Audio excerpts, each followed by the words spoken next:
With the release of Gotham Knight almost upon us, and the gameplay looking kind of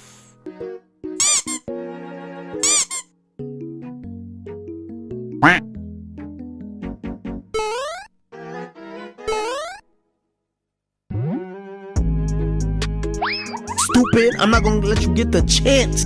Stupid. the shit look kinda ass. Still gonna play it though. We're continuing the Arkham storyline in Batman Arkham City. Released on October 18th, 2011 for the 7th generation consoles, minus the Wii. The shit was on the Wii U? Why? Developed by Rocksteady Studios and published by Warner Brothers, Batman Arkham City follows the adventures of Batman in a prison comprised of a portion of Gotham. Criminals are self-reliant, which leads to a faction being formed, and on top of that, the prison is run by a mysterious man named Hugo Strange that knows Batman's identity. What happens next, you might ask? Well, you have to watch the video and find out. With that being said, let's get into the game. Run it!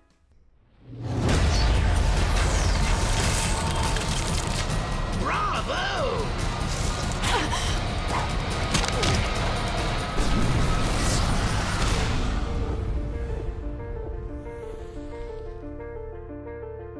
The game starts off with a Catwoman DLC, which I won't be covering because it really doesn't add anything, so we're skipping it. Okay, Batman's story opens with Bruce Wayne being tortured.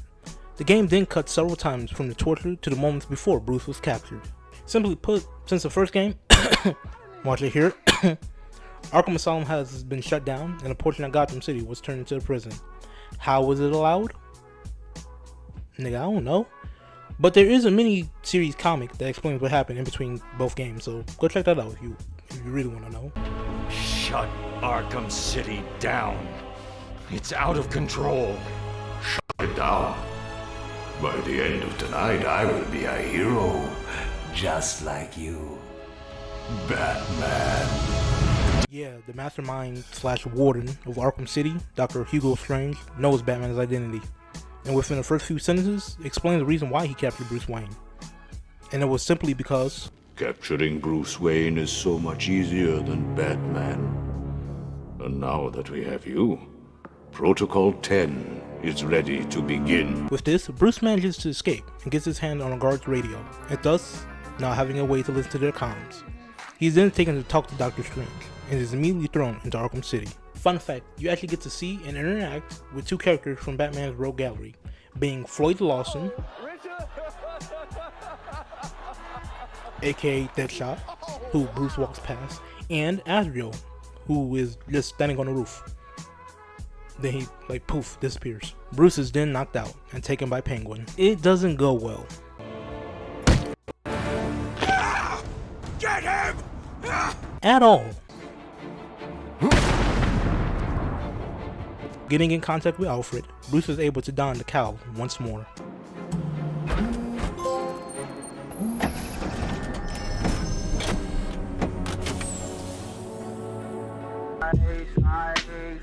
I'll be right, I really don't lie. I'll be right, I'll be right, I really don't lie. I'll be right. He learns that Catwoman is being held by Two-Face. Needing information, he decides to go and save her. I mean, the bitch freed herself. No Emancipation Proclamation, so do it count? I'm not sure. Anyways, Batman asks if she knows anything about Protocol 10. Protocol 10 was a plan mentioned by Dr. Strange when Bruce was captured. I think we skipped over that, but yeah. The duo is then interrupted when Catwoman's top is almost taken off. Twinkle, little bat. Watch me kill your favorite cat. The ex-district attorney here said something. What the hell? See you soon, bats. This place is. I like it. You expecting a kiss? Doing some detective work, Batman narrowed down where the shot came from, which was the church.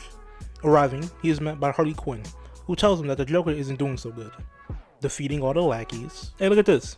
This is a fun little Easter egg. It's Hush, who is also a side mission in this game. Batman climbs a tower and gets a signal that was used for the remote sniper. With this, he dips right as the tower explodes. He follows the signal. Also has a chance to do some gliding training for the boost upgrade. I recommend you do that. Following the signal to the Silent Steel Mill, Batman enters, and after saving a captured doctor, he learns that the Joker's blood is killing him thanks to the Titan he took. With this, Batman ups his arsenal and goes to confront Joker. Biggest mistake he gonna make all night. But before that, he fights a one-armed big nigga, which is an archetype for the big niggas in Arkham Knight. I just felt as though that was tad bit information. You! Get out of my way, Quinn. Leave us alone, B-Man! Just leave. I said move! Move, bitch! Get out of my fucking way! It's Black History Month! This is all your fault! You've hounded him for years, beat him to a pulp, and for what? Why are you so mean?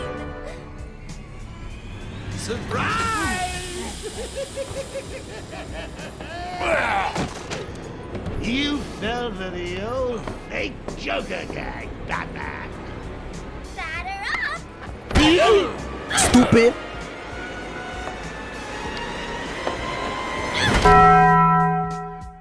Batman wakes up from being a statistic and is informed by Joker that his blood is not only in Batman, but also he has been sending it to hospitals all over Gotham. And Batman is now tasked with going to Mr. Freeze and retrieving the cure that he was commissioned to make. This sends Batman on a quest to find Freeze, since he was taken by Penguin. This in itself leads to having to deal with Penguin and his gang, from disabling communications disruptors, enemies wearing body armor,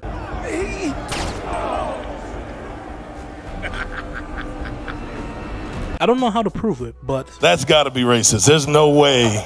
having to run a gauntlet with Penguin's men, one of which has been injected with Titan. Hold still, boy! Okay, definitely racist. That's racist! Saving officers, fighting the other big nigga, who was a twin to the other big nigga, since they were conjoined twins that were separated before they were given to each group. This shit was explained in the comics.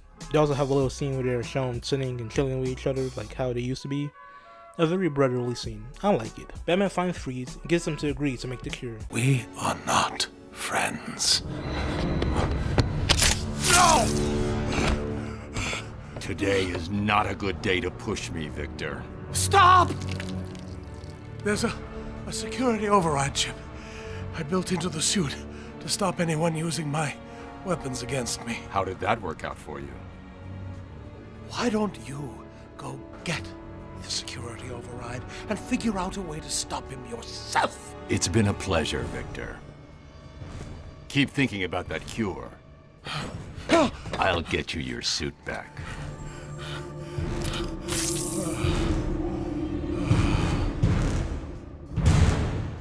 This man just really threatened this nigga's life because he didn't like the answer he just gave to the question he asked. He really pulled a Suge Knight and had Mr. Freeze damn near dangling off the balcony like Vanilla Ice. Of course, metaphorically, not physically. So that's what we're calling him from now on. Batman then goes and retrieves the override chip. Beats up a shark. Should have had his bat repellent with him. Then goes and uppercuts Penguin until oblivion, who then in turns blow up the platform. Wakes up Solomon Grundy and sicks him on Batman. They get to scrapping and Batman comes out victorious.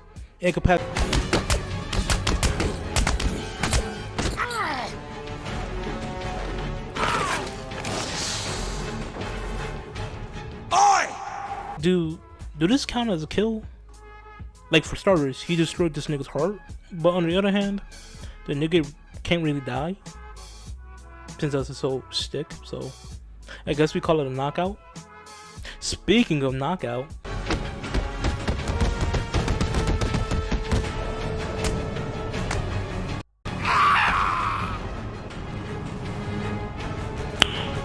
Nice. Batman then regroups with Vanilla Ice, who tells him that the key component that is needed doesn't actually exist to his knowledge, and that it needs to be bonded to human DNA, which would take time. But Batman, being Batman, tells him that he knows of a man that has been exposed to the component, Ra's al Ghul. And as soon as he gets the man's name out his mouth, one of the Rash's followers pulls Will Smith and tells him, Masters. G.I. Jane のジョークだったんです。 I'm going. And with this, she hits the dash. With this, Batman gives chase to her. Yeah, and it immediately fucked up my audio. Like, the shit is 20 seconds delayed if they're is even any audio at all. So going forward, there won't be any clips in this damn video.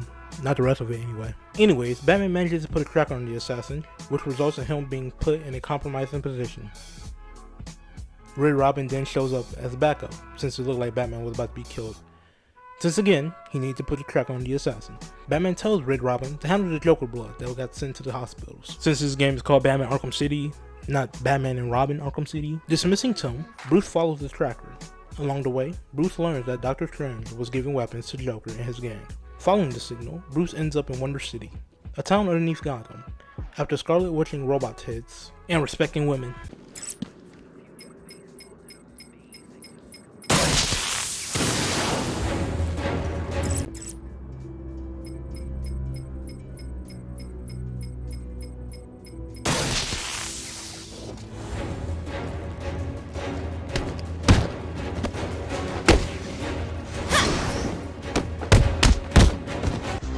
Justice is unisex.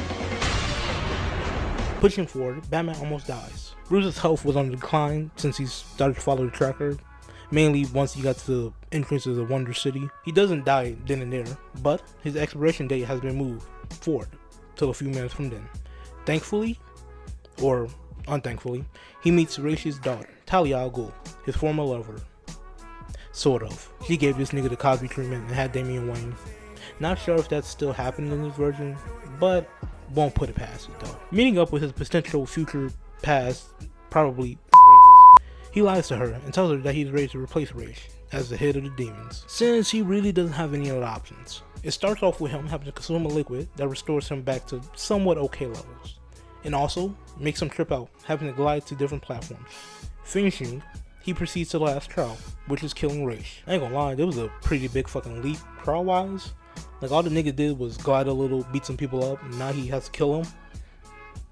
Granted, they had a rapport already, but still, isn't there like a couple more tests? Or is it just them two? Batman doesn't kill him, so naturally, Ra's decides to get baptized in the Lazarus pit. And the two get to fighting, both in a sand hallucination and in real life. Of course, Batman wins and retrieves a blood sample. Before going to Miss Vanilla, Batman gets into contact with Mayor Sharp. Mayor Sharp used to be Warden Sharp, and you would know that if you watch my previous videos, but yeah, he basically transitioned over to being the mayor. Sharp blatantly says that the only reason why Dr. Strange was and could get away with the things he was doing is because he was being backed by a powerful person. Arriving at Vanilla Ice's hideout, Batman gives him the blood, which he used to create the cure. The two then get into a fight. Sir No Flavor wanted Batman to go get his frozen wife back from the Joker. I'm pretty sure he could have just asked the nigga and he would have done it, but it did give us the best boss fight of the entire game. Hell, maybe the entire saga. While the two fought, Harley came and stole the cure. So with that, he runs back to the steel mill, but he finds the Joker that looks back in pristine condition. So, of course, he runs the gauntlet with Joker and his men, but he gets trapped under some rubble. Before anything could happen to Batman, his possible rapist comes and offers the Joker a chance at immortality, aka the Lazarus Pit. Of course, there was a plan. Talia puts Bruce's tracker on herself for him to come and find him. He's then knocked out again for like a second time. Batman comes to with Catwoman helping him up. He goes on his way to stop Protocol 10. Protocol 10 is simply the mass murder of all the inmates in Arkham City. This might not seem bad since it's believed that all of these people are hardened, disgusting criminals, but that isn't true. Some of them are people that might have just had stood in Doctor Strange's way, like POWs. So of course, can't have them being killed, or anyone. Or since he's Batman, he can't be having people murdered like that. Batman goes and finds the master code so he can access the master control room. Pushing forward, Batman is stopped by Strange, who tells him that all the villains are his fault. At most, Joker could be blamed on Bruce, but everyone else was already on their way to villainy. Working his way to Strange, Batman then does what he does and stops Protocol 10. Strange then goes into a speech about how he achieved something that Batman could never do, but he's ultimately cut off when he gets 10 plus inches of hard steel penetrating him from the back. Hey yo, what the fuck? Lo and behold, it was Ra's al Ghul. Yeah, Ra's was the person backing Strange. Get it? Because he stabbed him in the back. Anyways, the reason why was because Strange managed to figure out Batman's true identity. But none of that mattered since he actually couldn't beat Batman, so no cigar. Being a sore loser, Strange blows up the center, forcing Batman and Ra's out the window. With Protocol 10 shut down, he speeds his way to Joker and Talia's location. But first, we stop at the location of Bruce's parents' death and pay respect. Entering, Batman watches as Talia kills Joker, but he starts to analyze everything that has happened and came to epiphany. But it was too late. Yeah, Talia catches a couple rounds to her back by the real Joker. Turns out the nigga never took the cure. Instead, he had Clayface pose as him. You can actually tell this in a fight against the Joker. If you go into your detective vision, you can see he has no bones. So yeah, if you knew, you knew. Again, another dope as fuck boss battle with 2 stages. It ends with Batman retrieving the cure from Clayface by going into his mouth hole. Pause. Batman takes some of the cure and stops the Joker from using the Lazarus pit by destroying it. Getting up, Joker attacks Batman, causing him to drop the cure. With this, Joker's final moments are spent laughing at what Batman said, which was, he would have still saved him. The game ends with Batman walking with Joker's corpse through the city, laying his body on a cop car, ignoring everyone, and just leaving. Alright, that's the end. Batman Arkham City. Overall, this is how you do not only a superhero game, but a motherfucking sequel. Every aspect of the game has been adjusted, damn near fine-tuned to the max. The fluidness of combat is increased from the last game, where at some point it feels less like an action game, but instead of a rhythm game, a flow. It only breaks when having to deal with certain enemies with weapons such as knives or stun batons. The stealth have been overhauled with the introduction of different gadgets, to the point that the best boss fight of the game, hell, the entire saga, is a stealth fight against Mr. Freeze. And let's touch on that. That fight was amazing. But I couldn't put my finger on why. Until now. Simply put, it tests the player in their understanding of the gameplay. You can only use a stealth attack once, and then it becomes obsolete. So, if you only use the normal stealth takedown, where you go behind somebody and hit that triangle Y button, you won't be having a great time. You have to use the environment, such as the water that's on the floor that can be shocked, the generator that works as a magnet, a weak wall that can be exploded. Hell, even using Mr. Freeze's shutdown code works against him. Using your mind is key to the battle. The story, while not being mind-blowing, does a great job at using Batman's entire mythos. It has the classic characters such as Joker, Harley Quinn, Penguin, Mr. Freeze, Two-Face, Bane, yada yada, but it also has more obscure characters such as Ra's Talia al Ghul, Victor Zsasz, Azrael, Hush, Deadshot, Solomon Grundy, fucking the Mad Hatter. And most of these characters weren't part of the main story, which leads me to another point of mine, the addition of side quests, making you feel even more like Batman. Having to deal with Zsasz being the phone call killer, having to rush to a ringing phone and track him, finding Azrael all over the map and having to piece together the puzzles that he leaves about, being a detective and going around, finding multiple dead bodies, and learning why pieces of their face are missing, working with Bane to track down some more Titan serum that got carried over from the previous game. Honestly, having replayed the game, it deserved a 10 out of 10. It set the bar for what a superhero game should be, and no other superhero game has topped it, not even Marvel's Spider-Man or Miles Morales. Also, the gameplay. God, bro, is dick riding all you do? No, I'm like, saying you literally got that nigga dick in your mouth right now. I see. Alright, that's enough dick riding before I get pregnant. If you like what you saw, hit that like and subscribe. With that being said, the galaxy needs me. Farewell.